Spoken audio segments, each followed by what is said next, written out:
Break ends in 5 seconds.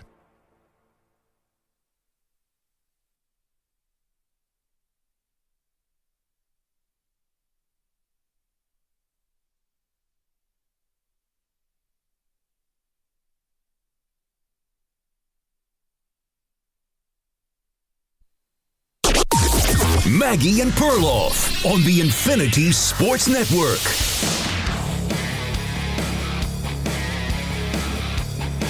Saquon Barkley, as we determined yesterday, Perloff, is the second best player, according to you, playing in this Super Bowl after Patrick Mahomes. Yeah, he's also the MVP of the season.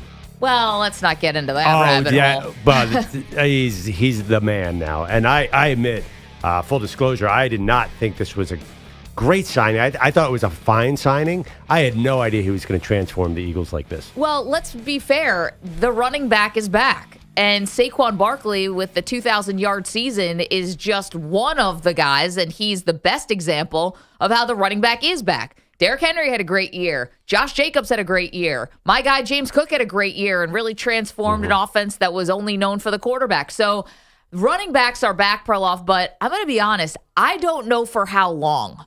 And because of that, I think it's even more critical and important that the Eagles win this Super Bowl with this running back, because in this season, first of all, you outlined it yesterday, and we can go back through the numbers for anyone who may have missed it, how running backs perform the year after they rush for 2,000 yards. Right. It's not pretty. Yeah. Not as pretty, that's for sure. And I think there's like another aspect of this where Saquon, they have to like finish the deal right now, because while the running back renaissance is happening, I don't think for very long. Yeah, but I mean, the Eagles showed they can win the other way too. They didn't need any. They had my guy Ken Gainwell toting the rock last Super Bowl. So why can't they just adjust They again? won that Super Bowl? Well, they got 35 points against the Chiefs. They're not getting 35 points this time. So I think, no, I mean, like, that's proof of concept that they can win in either style. Like, yeah, they had the same record 2 years ago that they did this year. Their offense was probably a little better 2 years ago. It was great. So, yeah, I don't agree with that about, like, because what you said 2 years ago, like, the Eagles, like, they came so close, like, oh, that was their one shot. I don't buy that for the Eagles at all. They seem to be one of those franchises that is drafting so well that they'll be back in all different kinds of forms. But we're having an Eagles conversation. That's on one side. But we're I don't having a know running back conversation of what Saquon Barkley means in this game to the future of that position. They find another Saquon then? Well, then you can't say this is a great signing. Because if you can find another Saquon, and if Kenneth Gainwell gave you the same thing that Saquon did, then this was a bad signing. I just say running backs are back. For now, unless defenses change and adjust back to stop running backs, now it's not, because also you forgot to mention the best of them all was Jahmyr Gibbs. I mean, he's literally probably number one. I think he's just as good as Saquon. So there's something going on in the NFL where running backs and the running game, as it's like coached, are the story of the year. I mean, you look at the guys who got hired. Who are they? Ben Johnson and Liam Cohen are fantastic in the running game. That's probably why they got hired. And Todd Monken's amazing in the running game. The Ravens coordinator. It's all about the running game right now. I don't think it's really just about Saquon's talent. I think there's some big, as you mentioned, a big trend going on in the NFL where defenses are just there to stop the pass. So I don't think it's going to end for a couple of years. I think we're in the middle of a 3 or 4 year wave. And I don't think it's necessarily just Saquon's talent. I think it's the Eagles' offensive line. Sure. Perfect storm. It's a great coaching staff. I think Kellen Moore is good at this too. So I think that this is the beginning of a trend. I was thinking about this. A few years ago, the Jets paid Le'Veon Bell $52 million, 4 years.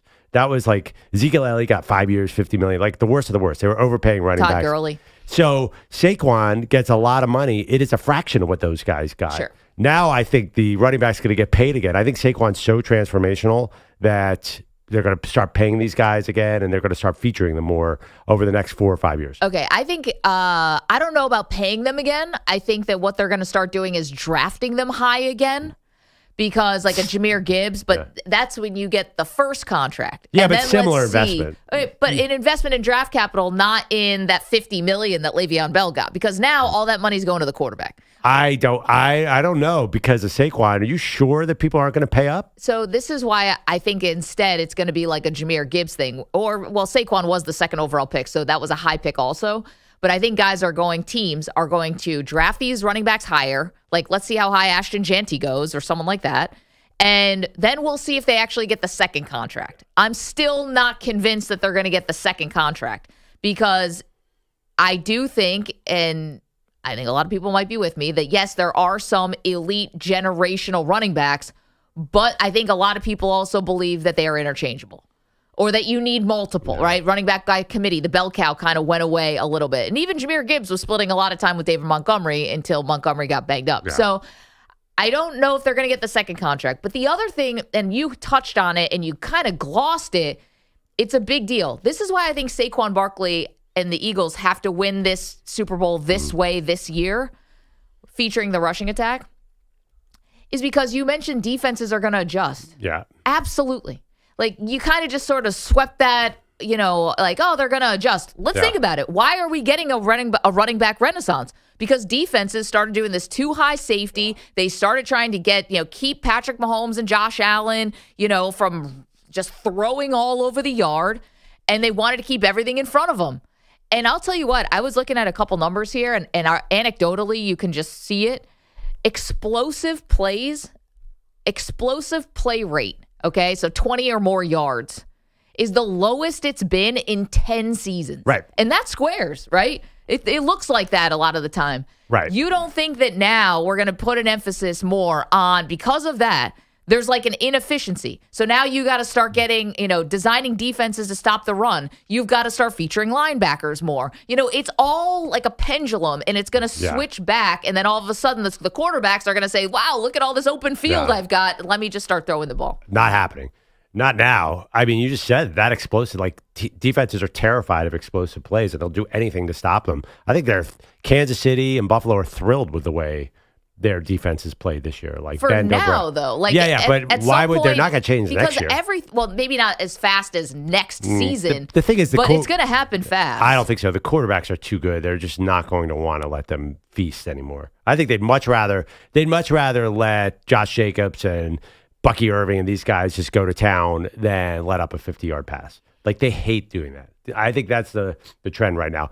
And, I think Mahomes having his worst year statistically, like, that's a good thing for NFL defenses. Like, they kept Josh Allen and Patrick Mahomes in check this year. That's a huge accomplishment. Like, at the end of the day, I think, let's take Bucky Irving, for example. Like, Tampa Bay was explosive, but I think that teams would rather have that style than a big passing game. Like, they do not want to see a 5,200-yard passer and 40 touchdowns. There's another part of this. We're talking about Saquon Barkley and the renaissance of the running backs. And does Saquon need to get this Super Bowl to sort of officially crown that the running back is back? Because, there are limitations, too. We saw it with Derrick Henry and the Ravens, and you saw even a little bit with Jahmyr Gibbs when the Lions lost to the Commanders in the divisional round. If a team gets a lead on you, it does become harder to feature that run attack. So there are like some deficiencies in it. I think there's another part of why the running back has gotten this renaissance. The defenses for sure, and how they're playing. And Vic Fangio is like one of the architects of the too high safety, right? But I think the wide receiver contracts are starting to get out of control now too.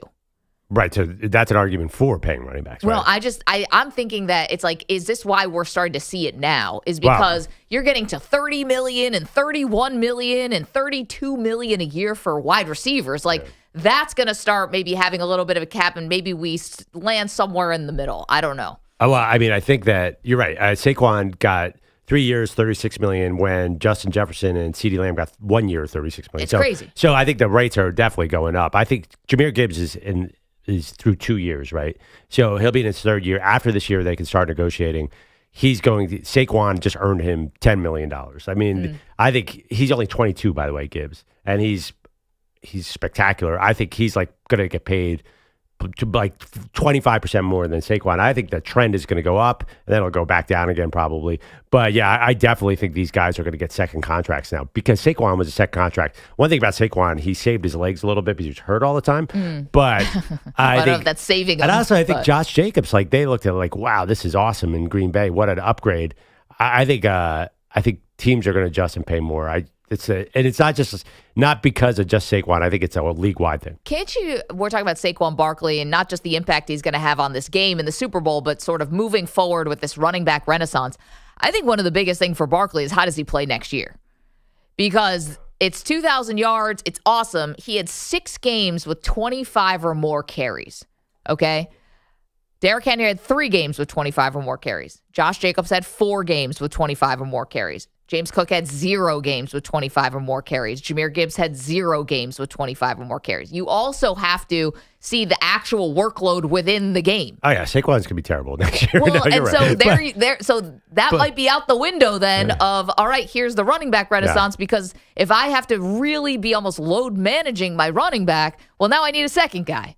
And right, but you get the second guy, it could be cheap. I don't think David Montgomery, for example, costs much money. They did re-sign him, but I think that just 1 year, it's worth the 1 year. I think you pay for that year, run that guy into the ground. But the running backs don't want that. Like at Saquon, you pick him. He played with the Giants, but I think he was pretty offended by the fact that they wouldn't give him a long-term deal and they franchise tagged him. Right, but you could give a guy 3 years, $40 million. That's not going to kill you. Say, I don't know who the young running backs are, but give the next guy up 3 years, $40 million. That is James Cook. Right. Well, that's like a wide receiver 3 in the NFL. So I think that is it's easily going to tick up. And I don't think this running trend is going to go away next year. I think teams prefer this to see teams move slowly. You control the clock. Also, too, I think the defense is thinking, well, you have to execute a lot of plays in a row without a turnover. And now that everybody does the peanut punch, I just feel like fumbles, look at the Lions, for example. They really were not an over-the-top passing game this year, and they had to chip down the field. And what happened? Jared Goff gave it up. Yeah, I know. You ask your quarterback or something to pass 10 times on a 17-play drive. Like, the odds are something may go wrong. Unless it's Patrick Mahomes. And even he fumbled in the AFC title game. There just seems to be a conservative trend. I agree with you. Eventually, there'll be like a seesaw. It'll go back, but not next year. Like, as early as next year? I don't know. Because someone's going to zag here while everyone's zigging. Like who? Like what's a team that's going to open up their passing attack and throw it all over the place? I'm curious. So is there another greatest show on turf coming? I was actually wondering that. Like, you're right. There's always a transformational team. I wonder, is someone going to go back to throwing it 60 times a game? I wouldn't know who. He's like, listen, Jim Harbaugh came into the... he wants to carry the ball. I'm not sure Kyle Shanahan, he does not want to throw the ball at all. So the hot coordinators are all run guys. Yeah, I would think the one team that I could see doing it if they don't get a great running back would be the Bengals. Yeah, Cincinnati. I knew Cincinnati. I mean, look at what happened. Joe Burrow, can clearly do it. Yeah, but they're not. He was unbelievable. It's just their defense was so bad. Yeah, but they're going to say the same thing. Our pass game scores too quickly and put too much pressure on the defense. Jamar Chase going for 80 yards. They're going to say, I think I read they want to slow it down tremendously next year. Man, so are you going to give Jamar Chase $32 million to slow it down? Yeah. Well, you're going to lose T. Higgins probably. Yeah, they need to help their defense with the run game. And it's kind of boring, by the way. As a fan, it's not the best necessarily, but Saquon's has made it work. You're going to hurdle somebody backwards. We'll give it to you. 855-212-4227. Saquon, what are you expecting from him in this game? And also just moving forward, like the running back renaissance. Also, we have to talk about the other side topic. Does Saquon need a win here for his legacy? I think for haters like Manny and Bogusch and our other Giants fans, I know the Giants are just one fan base, but it has felt like this has been sort of a story that's followed Saquon is just, wow, how could the Giants have screwed this up? If he doesn't do a lot in the Super Bowl, and if they lose, Manny's just saying a prayer to the Lord above that they lose, because you will dunk on Saquon for the rest of your life. You'll sound silly doing it, but you will do it. I just asked for 25 yards on 16 carries. That's all I asked for. And you'll use that as see, told you so. That seems unlikely. Well, you know what? A brother can dream. Well, I don't think he needs. I don't think, quarterbacks are judged by rings. I don't think running backs are. I think Saquon's done all he needs to do. Nobody, can you remember Tony Dorsett's nobody knows how many rings quarterbacks, everybody puts all the different great guys against each other. Like Tom Brady had this many rings and Peyton had this many. Nobody talks about the other positions like that. So I don't think Saquon really needs a win here. 855-212-4227. Why not? Let's go to the phones. Brad, he's in Alabama. What's up, Brad? What's up? What's up, Amy? How you doing this morning? Fantastic. Perloff, man, it's time for Howie Roseman's championship drafting to pay off. He drafted all these players from Bama and Georgia that's been in these games, and they're ready to beat up the Chiefs and make Taylor Swift cry. I mean, guys, when she cries, is she going to bawl big tears, or is it going to kind of be private when Kelce shaves his mustache? I mean, Maggie, Amy, America is ready. Maggie, my bad. America is ready for the Chiefs to lose. We all want to see Taylor Swift cry. Wait, do you think that Taylor Swift, Brad, and by the way, to confuse me with Amy is a huge compliment to me. She's amazing. Yes, I apologize. That's okay. I think that, do you think Taylor Swift is going to be crying like Chris Jones, like No Sean Moreno, if you guys remember that? Well, you expect her to cry all defensive lineman tears? She likes the TV, and she made $1 billion off the Eras tour. We're tired of these Kansas City Chiefs. We want to see smash mouth SEC football win in the NFL, Perloff. Let's go. Yeah, baby. Eagles. I mean, come on. I mean, this is why Roseman drafted him. He didn't draft some scrub from TCU. He drafted Jordan Davis and Jalen Carter and Nakobe Dean from Georgia.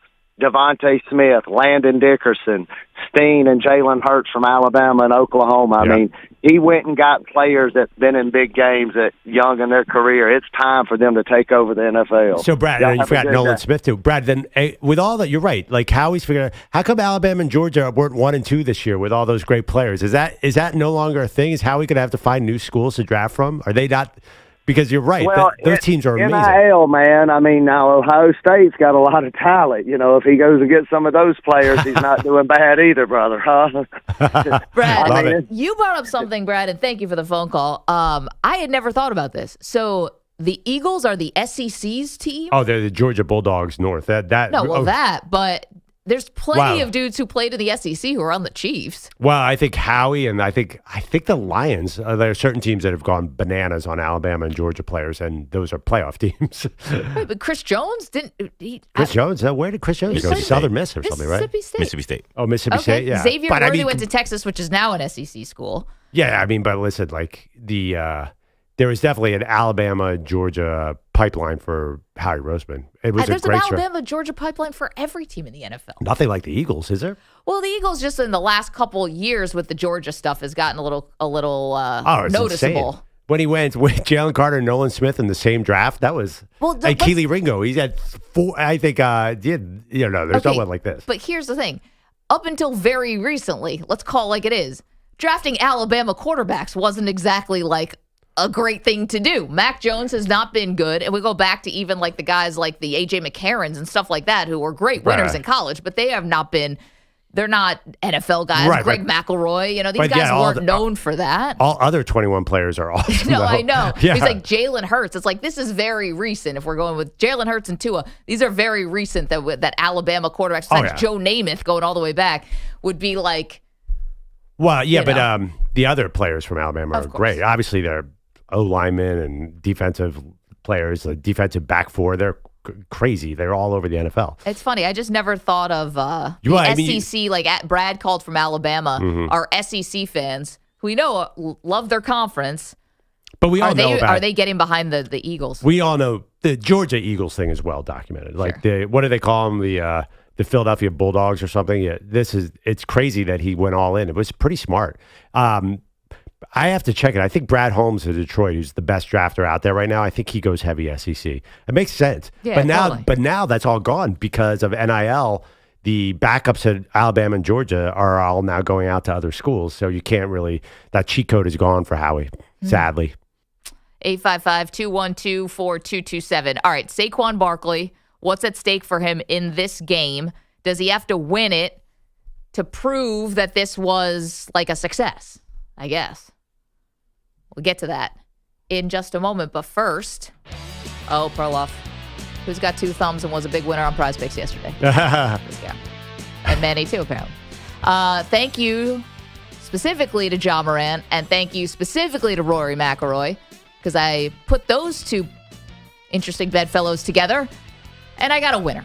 And you can have a winner, too. All you got to do is download the Prize Picks app if you want to get in on the action. It's simple to use. You pick 2 or more players across any sport, pick more or less on their projection. You could win up to 1,000 times your money. And, Perloff, I understand something big for the big game. Oh, yeah. The big game is going to be awesome. It's the best way to enjoy this Prize Picks, America's #1 daily fantasy sports app. You can play it in 40-plus states. Here's the thing with the big game.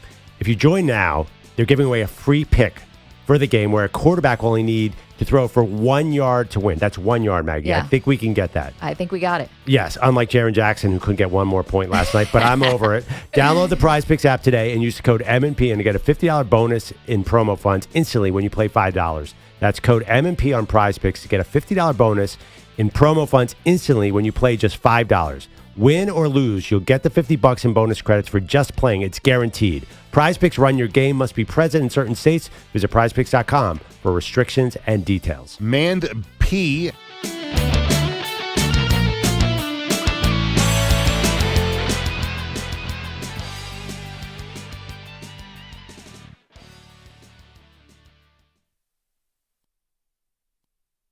You're in a 4-minute break.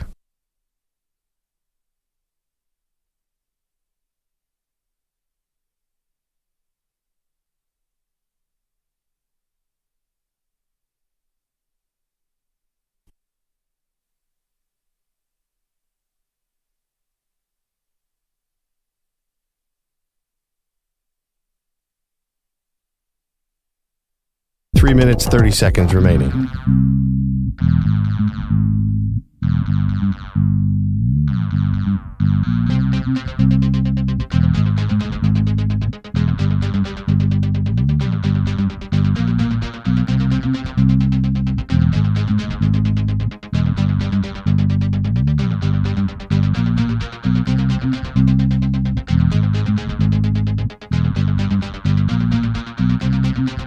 Three minutes remaining.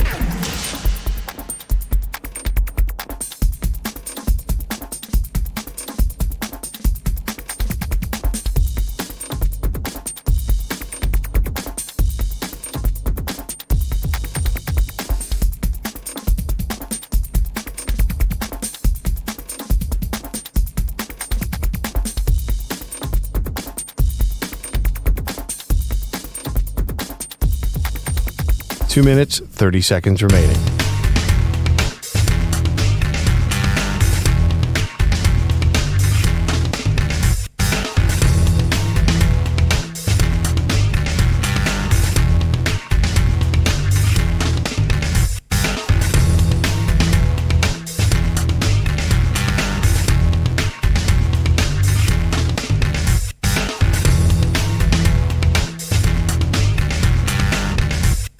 Two minutes remaining.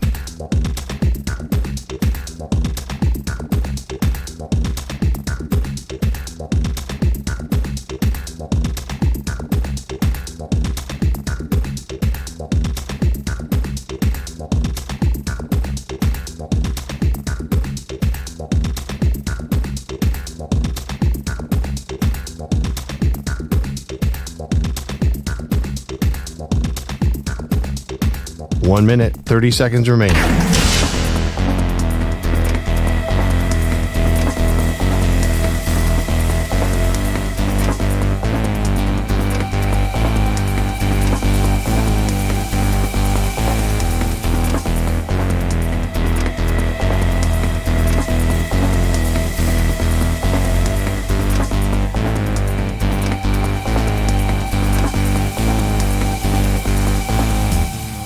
One minute remaining.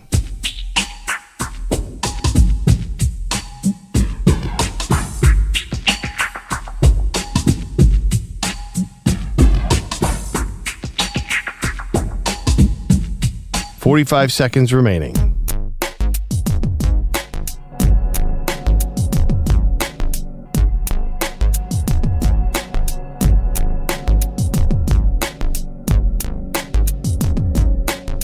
$30 seconds remaining.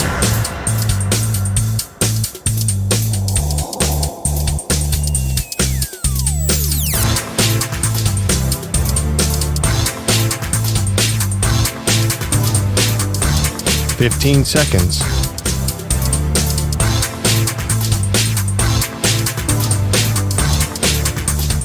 Break ends in 5 seconds.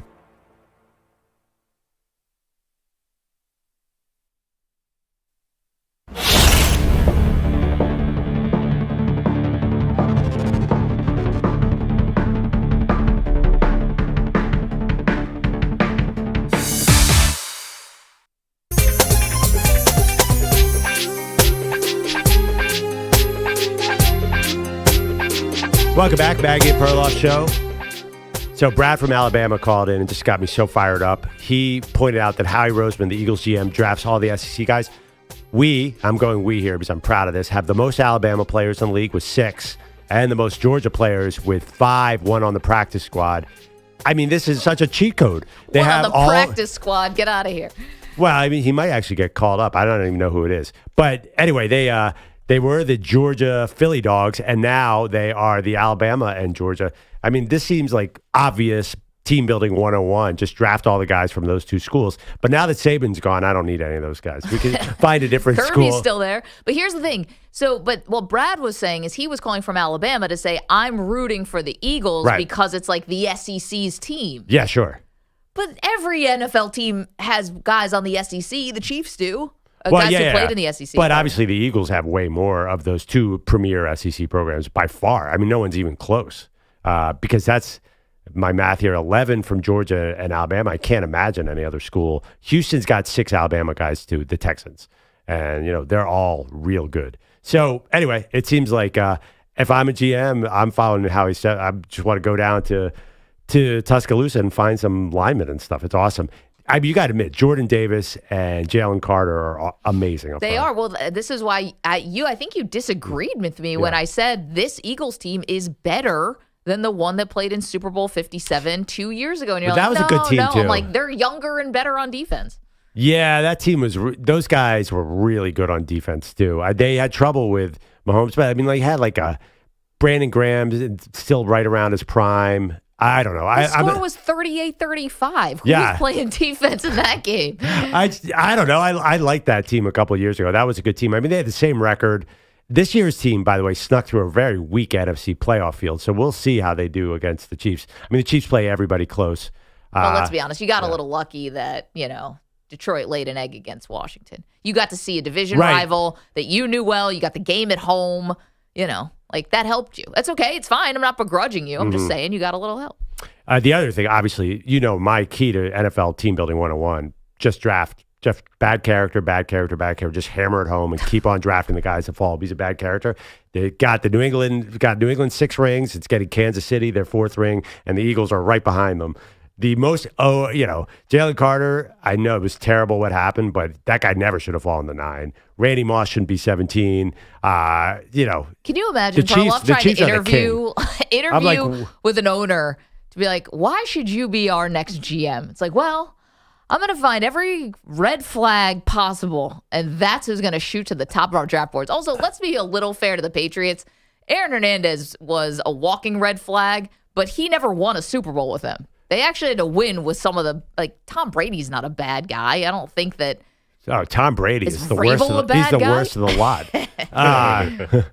No, but the Patriots definitely. I've heard their philosophy was character is not a factor. Off the field character, football character is all they care about. And let's face it, the Chiefs have clearly made some iffy picks. I mean, they took Tyreek Hill when the rest of the NFL said no thank you. Absolutely. And the stuff from Tyreek Hill, not just in college, but then when he got to the Chiefs and was even suspended during training camp, was horrific. The Steelers take all the character receivers and then wonder why, and after 4 years of success, they totally go bananas. They're like, well, the rest of the league said no on this guy, and you took him. Like Antonio Brown, everybody had a no on him, and they took him. So anyway, this just be a funny philosophy to try to pitch yourself. It's like you might as well be like dressed like a Bond villain when you walk in. It's like, here's Belichick. the idea. Yeah, Bill Belichick. Sure. I mean, Bill Belichick is as close to a Bond villain as the NFL world will ever have. Do you think he cared about what guys were doing out off the field? No, if he cared a little more, maybe he could have saved somebody. But it's, I'm not saying it's admirable. It just gets you a lot of wins.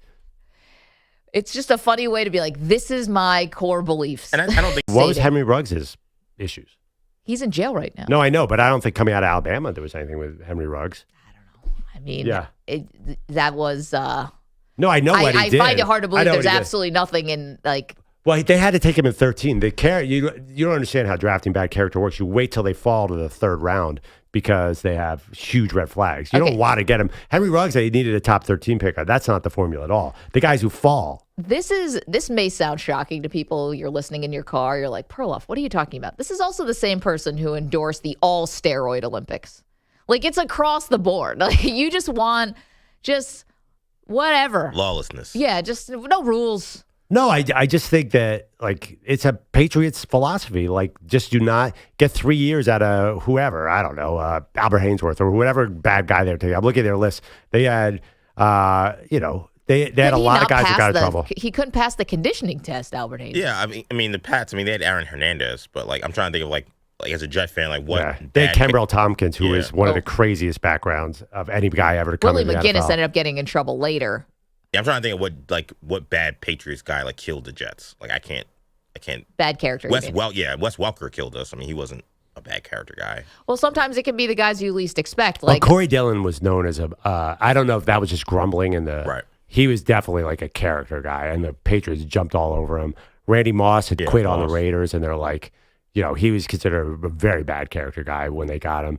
I don't know. They had a lot of like, I'll go do some research. They had a lot of guys who fell because of character issues that they took. Well, they definitely took advantage of the Randy Moss situation to get a guy whose stock was so low. And then what did they trade? A 5th round pick or something ridiculous for the talent of Randy. And then he goes there and they basically put together an almost undefeated season. I mean, you could argue the Chiefs really started in 2016 when they took Tyreek Hill in the 5th round. I mean, I know that was that's a choice and teams make that. And sometimes it fails spectacularly. Like you never know. I just think that Jalen Carter, like they look back, teams are like, well, it was horrible what happened to Georgia, but he probably should have been the number 1 pick. You know who my favorite one? Laramie Tunsil. Totally harmless. Well, yeah, I mean, I know he spoke about he should not have fallen to 12. No, the gas mask bong was... that was a panic move. The NFL was like, I don't know what to do with this. Like, we're not going to draft him. Then it was the Dolphins that picked him, right? Yep. They got the great deal because somebody put out that video. I feel bad about actually the Laramie Tunsil thing because what never gets talked about when they released a video of him putting on a gas mask bong and then laughing hysterically, like in a video, is he was getting blackmailed by people in his own family. Terrible story. It is so awful that's like, we laugh about it. It's like, haha, college kid, gas mask bong, whatever. He wasn't hurting anyone else. But he was literally getting blackmailed by members of his own inner circle. Like that is just, that's low character. I think the attitudes towards weed have changed even. He is with us doing updates this morning. Dex, been a minute. How are you, pal? I'm doing good. How are you guys? Everybody good? We're good, except for Perloff putting together basically a convict unit. Yeah, I don't know where this is going, but yeah, the longest yard. Yeah, that some interesting stuff there. Well, did you guys watch unique. the Belichick movie? I mean, the Aaron Hernandez movie. The actor playing Bill Belichick laughed so hard when they were like, "I don't think we should take him." He's like, "I don't care. We're taking that guy." Yeah, I think that movie was a little over-traumatized. I don't think so. I think that exact conversation happened. Everyone, you don't think the NFL knew what Aaron Hernandez did at Florida? You think Bill Belichick cares if you shoot a guy? Oh my gosh, he is the most callous human being to ever coach the sport. And now he's coaching college kids. Awesome. Fantastic. Awesome. Yeah, wow, I mean, college.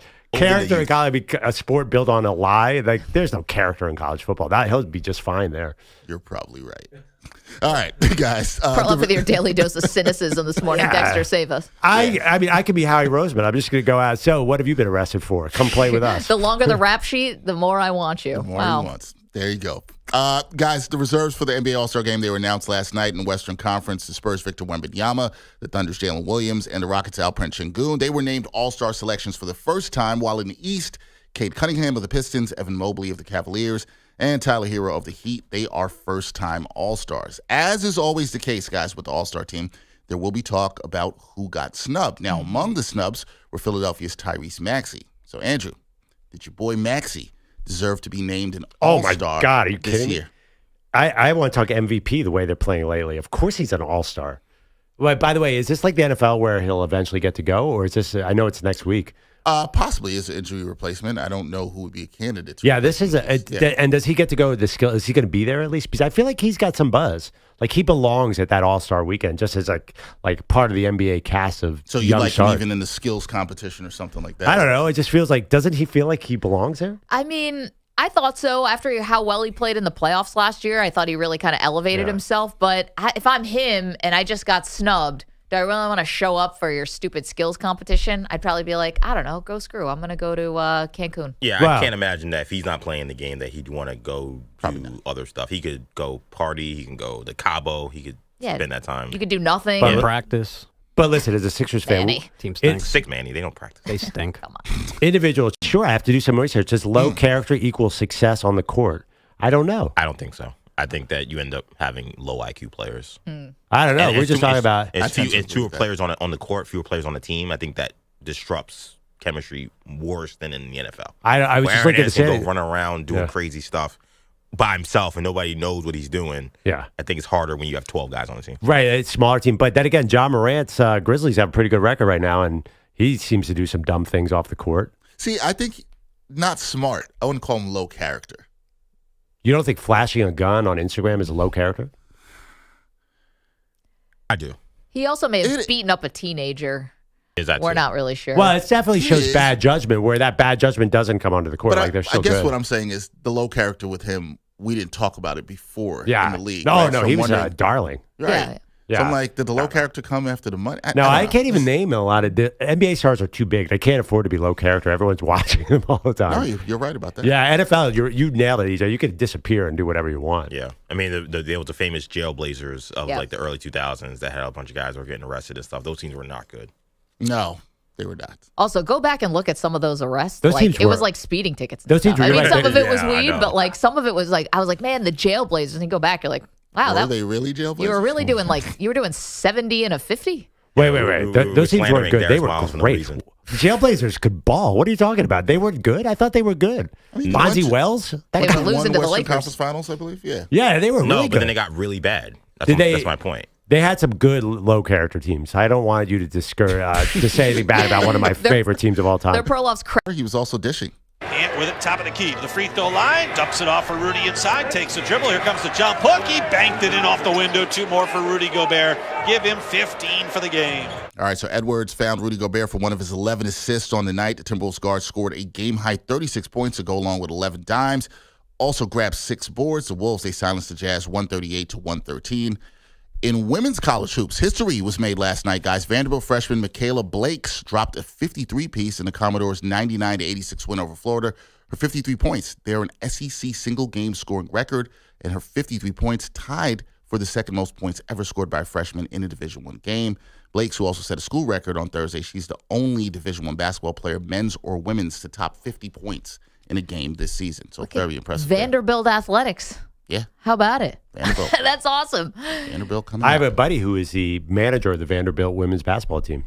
Yeah. Yeah, you met him. I did. He's an excellent young Yeah, man. he's a, Our NOLA trip visit, our post is up, and you can see us playing some jazz music very badly. Grammy award-winning type music right there, guys. Sit back, relax, let it wash over you. Who knew we could be a sports talk radio show and a jazz band? Triple threat. Thank you, Dexter. No problem. 855-212-4227. Well, actually, speaking of bad behavior, there's some major allegations being levied at one future Hall of Fame football player. We will get